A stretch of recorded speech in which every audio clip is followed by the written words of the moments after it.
इस कार्यक्रम को जॉय स्माइल मिनिस्ट्रीज के मित्रों और भागीदारों द्वारा संभव बनाया गया है। अपने जीवन में परमेश्वर की अच्छी योजना का अनुभव करने के लिए हमें अपने मन को नवीनीकृत करना होगा। इससे कोई फर्क नहीं पड़ता कि आपके पास क्या है। अगर आप नहीं जानते कि आपके पास क्या है तो इससे आपका कुछ भला नहीं होगा।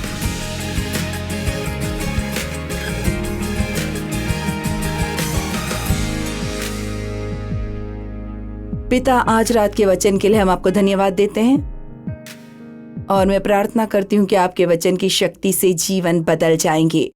आपका वचन अभिषेकित है और मैं मानती हूँ कि जब हम किसी चीज पर प्रचार करते हैं तो उस चीज के लिए चमत्कार होते हैं।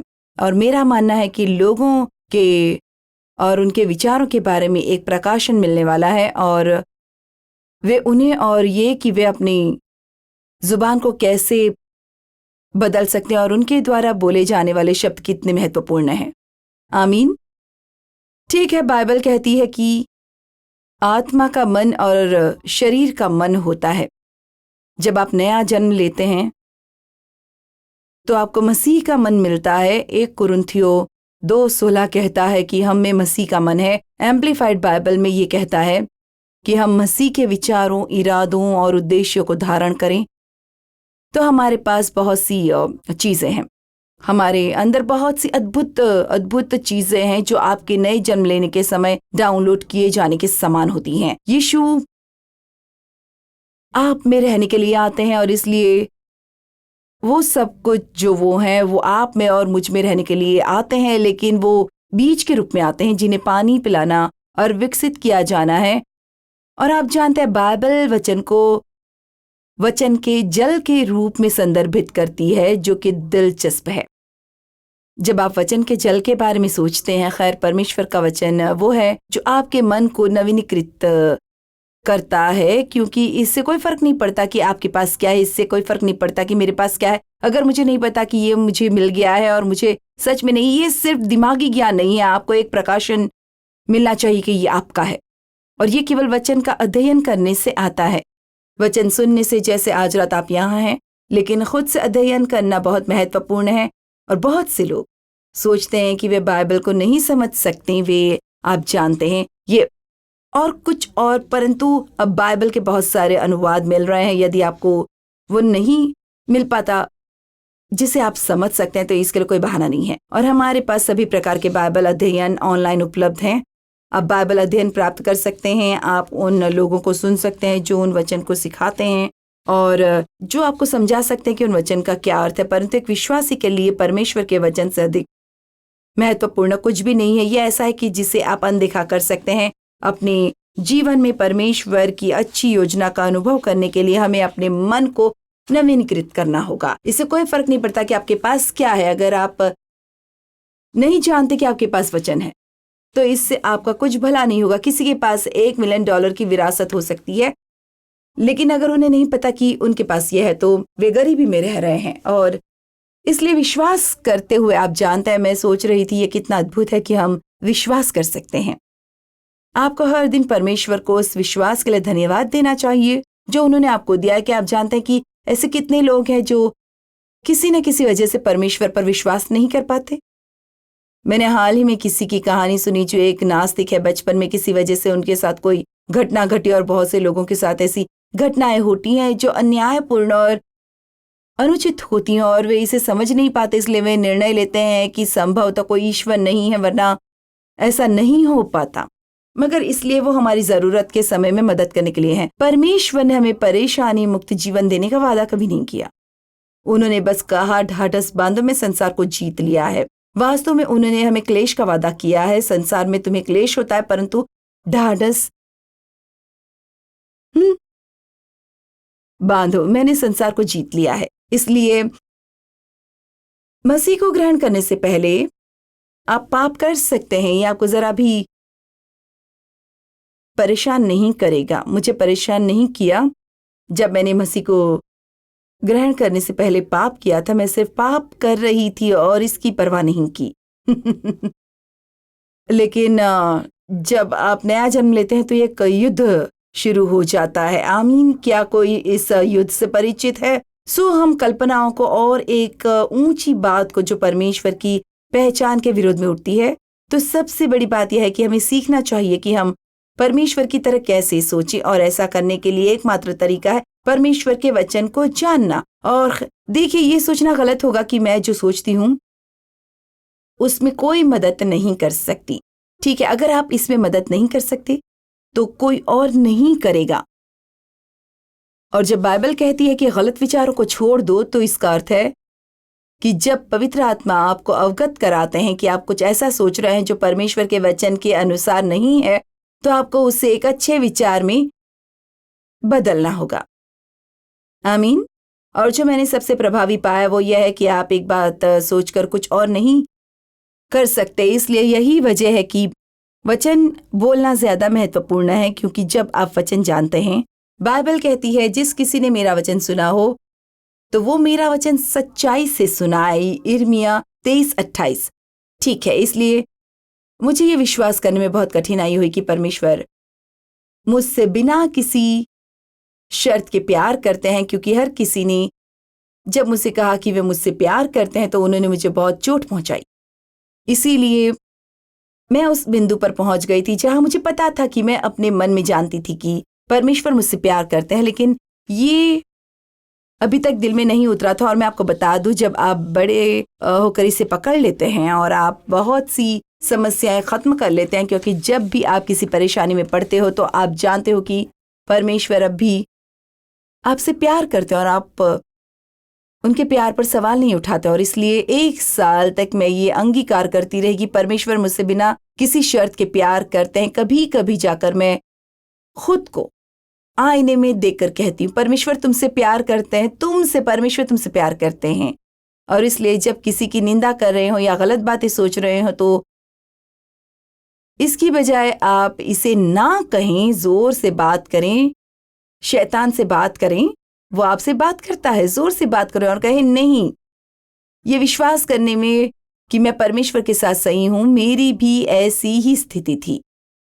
2 कुरिन्थियों 5:21 में ये कहता है, जो पाप से ज्ञात था उसी को उसने हमारे लिए पाप ठहराया कि हम उसमें होकर परमेश्वर की धार्मिकता बन जाएं। जब तक कि मैं अपने 50 के दशक में या 40वें दशक के आखिर में या 50 के मध्य में नहीं पहुंच गई, तब तक मैंने आत्मग्लानि का बहुत बड़ा बोझ उठाया हुआ था, क्योंकि मेरे पिता मेरे साथ दुर्व्यवहार किया करते थे और हमेशा महसूस करती थी कि मेरे साथ कुछ तो गड़बड़। एक छोटी दुष्ट आत्मा आपके कंधे पर बैठी रहती है, आपके साथ क्या गलत है, आपके साथ क्या गलत है, जो आपको सोचने पर मजबूर करती है और आपको दूसरी तरह होना चाहिए और आप सही नहीं दिखते। और एक दिन मुझे पवित्र शास्त्र में ये मिला। कभी कभी हम चीजों को पढ़ते हैं लेकिन उस पर पर्याप्त ध्यान नहीं देते। और फिलेमोन 1:6 में ये कहता है कि हमें उन सब भली बातों को जो मसीह के द्वारा हम में हैं स्वीकारो, सब को स्वीकार करो जो अच्छी हैं। वाह! खैर, हमें उस कचरे को स्वीकार करने में कोई परेशानी नहीं है जो हम में है। मैं ये हूं, मैं वो हूं, मैं ये नहीं हूं, मैं वो नहीं हूं, परंतु मसीह के द्वारा जो अच्छी बातें आप में हैं उनको स्वीकार करना चाहिए। मसीह के द्वारा ये चीजें ऐसी नहीं हैं जिन्हें हम कमाते हैं या जिन्हें पाने के लिए हम योग्य हैं, परंतु ये मसीह के द्वारा होती हैं। और मुझे स्वर्ग जाने के लिए इस बात को जानना जरूरी नहीं है। आप यीशु को अपने उद्धारकर्ता के रूप में स्वीकार करते हैं, आप सच में विश्वास करते हैं कि वो आपके लिए मारे गए, आप विश्वास करते हैं कि वो आपका उद्धार है, वो परमेश्वर की ओर से एक उपहार है। आप जो करते हैं उससे उसका कोई लेना देना नहीं है। देखिए, आप एक दयनीय मसीह हो सकते हैं या आप एक खुश, शांतिपूर्ण, आनंदित, फलदायी मसीही हो सकते हैं।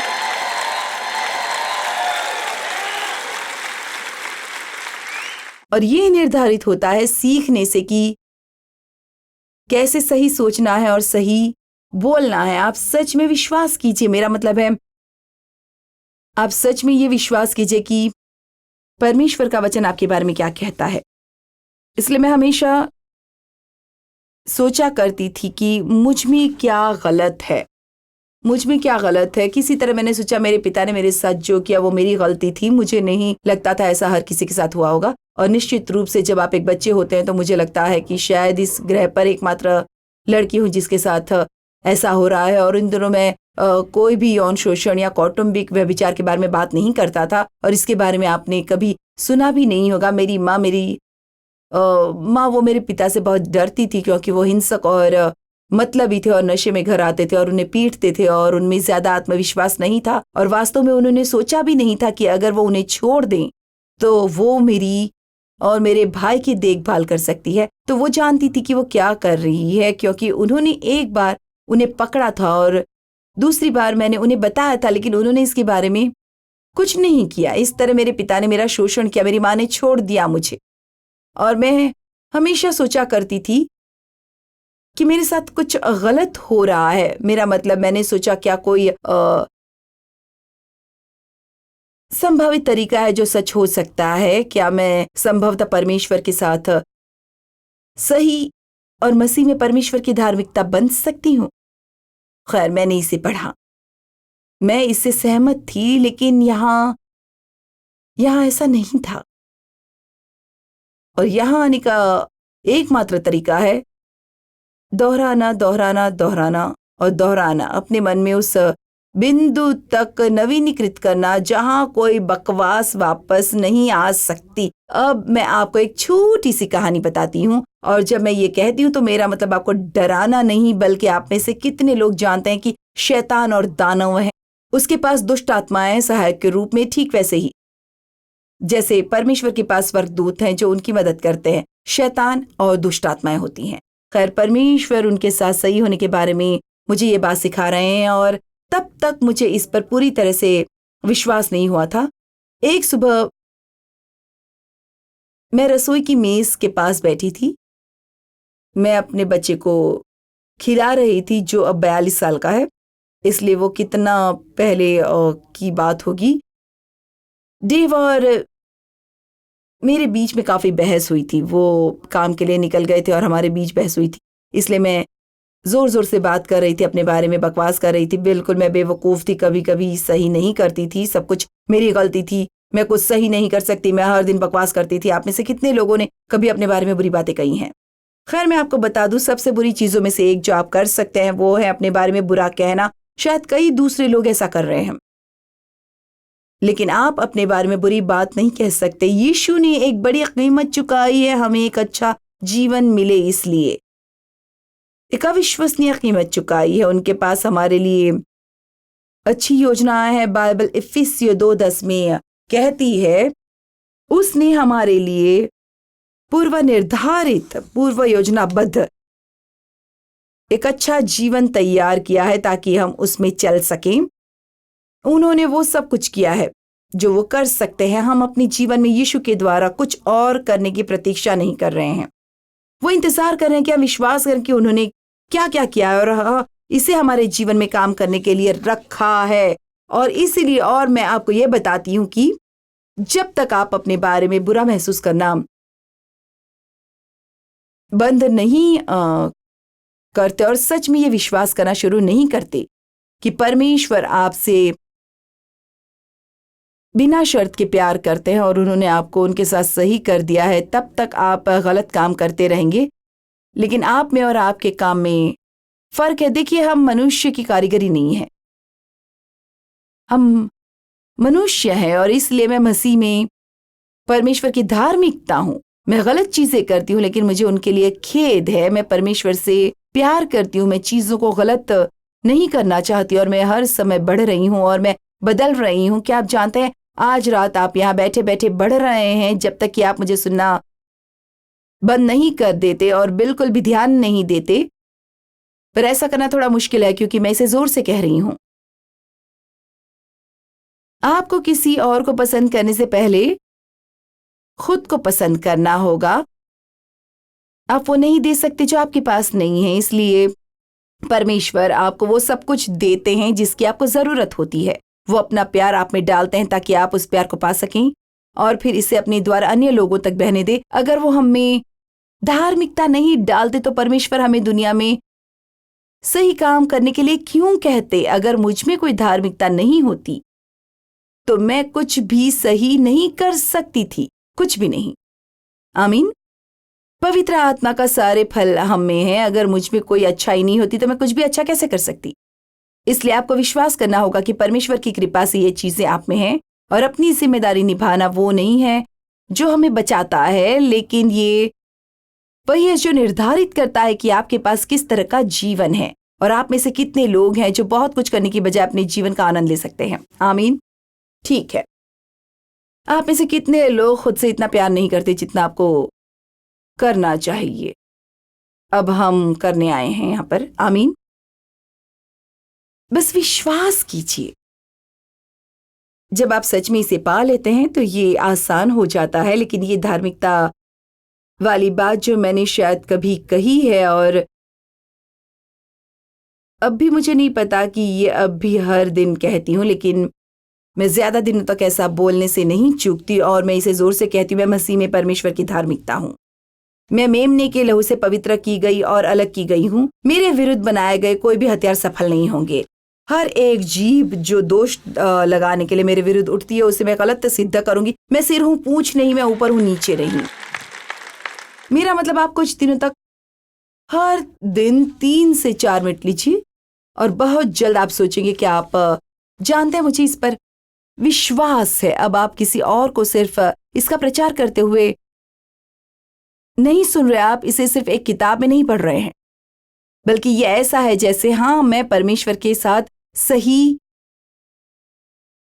हो गया हूं। मुझे हर समय दोषी महसूस करने की जरूरत नहीं है। जब आप पाप करते हैं तो आप पश्चाताप करते हैं, परमेश्वर आपको क्षमा कर देते हैं, फिर आप अपने काम में लग जाते हैं।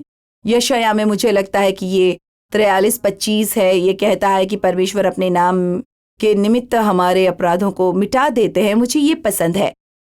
वो इसे अपने लिए करते हैं और इसलिए वो चाहते हैं कि हम भी अपने लिए दूसरों को क्षमा करें। वो उनके लिए जरूरी नहीं है, वे परवाह भी नहीं करते कि आपने क्षमा करेंगे या नहीं, लेकिन आप उन्हें अपने लिए क्षमा कर देते हैं, क्योंकि परमेश्वर नहीं चाहते कि आप उस बोझ को अपने साथ लिए रहें और अपने पूरे जीवन को बर्बाद कर दे, क्योंकि किसी ने आपके साथ जो किया है उस कारण आप उनसे नाराज हैं।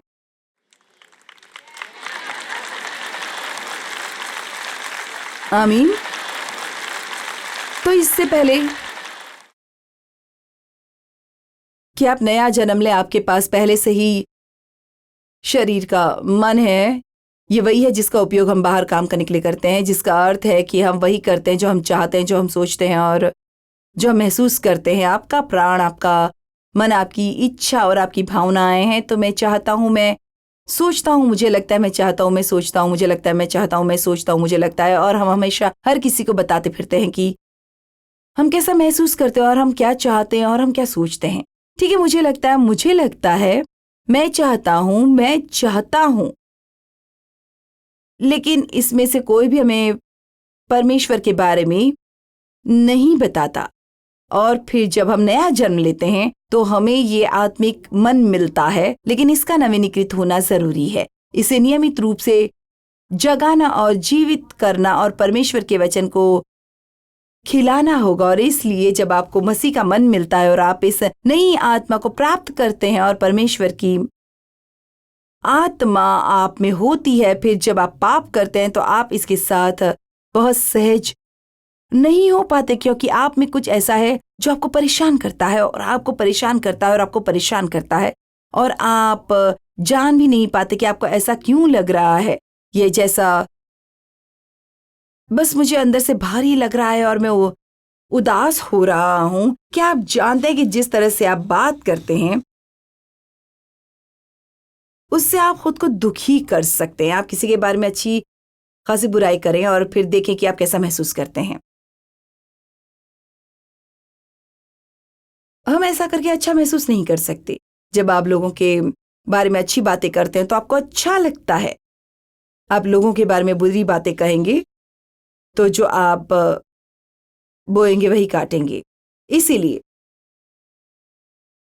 रोमियो 8:6 में एम्प्लीफाइड बाइबल कहती है कि शरीर का मन पवित्र आत्मा के बिना भावना और तर्क है। अब परमेश्वर हमसे ये अपेक्षा नहीं करते कि हमें कोई समझ न हो या हम इस बारे में कोई तर्क विचार न करें, बल्कि वो नहीं चाहते कि हम तर्क में या अपने शरीर में या शारीरिक तर्क में जिए। और याकूब में वो वचन को करने की बात करता है और उसने कहा यदि आप केवल वचन सुनते हैं और आप ऐसा नहीं करते तो आप तर्क से धोखा खाते हैं, जो सत्य के विपरीत है। मैं यहाँ आपको हर एक कुछ देरी से बताऊंगी हर किसी की बात, लेकिन मैं आज रात तर्क पर आपका ध्यान केंद्रित करूंगी, क्योंकि ये वही तर्क है जो हमें काफी परेशानी में डाल देता है।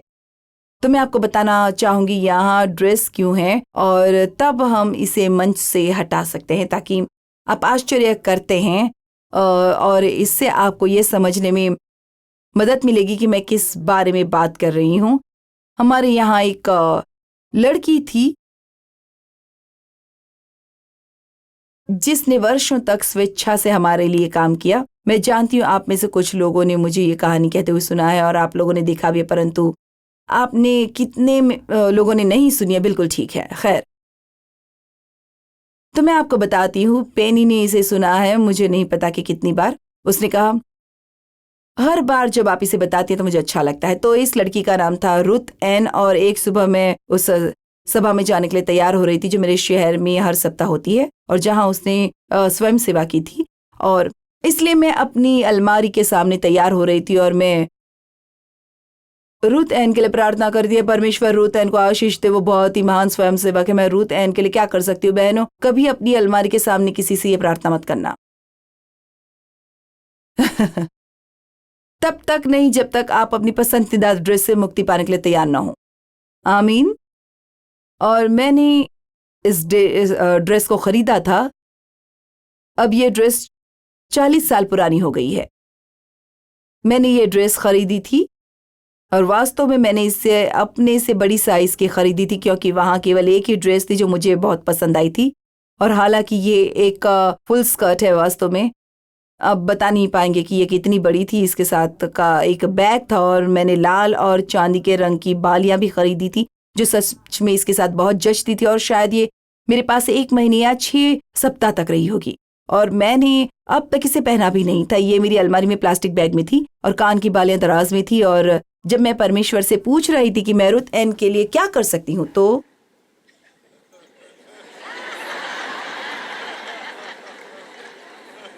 मैंने सोचा नहीं। अब यहां एक सबक है। मैंने तर्क किया क्योंकि मैं आज्ञा मानना नहीं चाहती थी, इसलिए मैंने तर्क किया कि संभवतः परमेश्वर मुझे वो ड्रेस उसे देने के लिए ना कह सकते हैं क्योंकि ये नई है। अब अगर मैंने इसे 40 बार पहना होता और इसमें कोई छेद होता तो मुझे कोई आपत्ति नहीं होती। कम ऑन, क्या आप मेरे साथ हैं? आप इसे समझ रहे हैं? और इसलिए मेरा मतलब है, तर्क शरीर के उस दिमाग में काम करता है जो आपके लिए काफी परेशानी का कारण बन सकता है। और यहां वो बात है जिसे आपको समझना होगा। परमेश्वर कभी भी कभी भी कभी भी कभी भी आपसे कुछ भी छीनने की कोशिश नहीं करते। वो जो कुछ भी आपको करने के लिए कहते हैं, भले ही वो आपके लिए थोड़ा कठिन हो, पर वो केवल आपको ऐसी स्थिति में लाने की कोशिश करते हैं जहां वो आपको और ज्यादा आशीष दे सकें। लेकिन आप फसल नहीं काट सकते जहां आपने बीज नहीं बोया है। आमीन। और इसलिए मेरा मतलब है, बस इतनी नजदीक आकर मैंने इस ड्रेस को देखा। मैंने कहा यह परमेश्वर नहीं हो सकती, ये ड्रेस नहीं है और मैंने अब तक इसे पहना भी नहीं है। और इसलिए मैं तुरंत अपने काम पर चली गई और ड्रेस के बारे में भूल गई। 1 महीने बाद मैं उसी अलमारी के पास वापस गई और रूथ के लिए प्रार्थना की। हम भूल सकते हैं लेकिन परमेश्वर नहीं भूलते। क्या आपको पसंद नहीं है जब परमेश्वर एक ही बात बार बार बार बार बार बार कहते हैं? ये उन तरीकों में से एक है जो मैं बता सकती हूँ कि जब परमेश्वर मुझसे बात करते हैं तो मैं इसे बार बार सुनती हूँ। परमेश्वर का शुक्र है कि ये 100वीं बार ना हुआ हो, ऐसा सिर्फ 4 या 5 बार हुआ होगा। और मैं रूथ एन के लिए अलमारी के पास सिर्फ प्रार्थना कर रही थी। अलमारी के पास प्रार्थना करना अच्छी बात नहीं है। और अब निश्चित रूप से मेरे पास एक वॉक इन बैग है। तब मेरे पास इस तरह का छोटा बैग नहीं था। हे परमेश्वर, रुथ एन को आशीष दे, वो बहुत प्यारी है और काफी लंबे समय से स्वेच्छा से काम कर रही है। और आप जानते हैं मैं रुथ एन के लिए क्या कर सकती हूँ। तो यहाँ मेरी अगली बात होती है और मैं कहती, लेकिन परमेश्वर, मैंने उस ड्रेस के साथ मिलती जुलती लाल रंग की सुंदर बालियां भी खरीदी हैं। ठीक है, मैं इन्हें रखने के लिए तो मैं मना नहीं कर सकता, लेकिन यही परेशानी है तो इन्हें भी दे दो।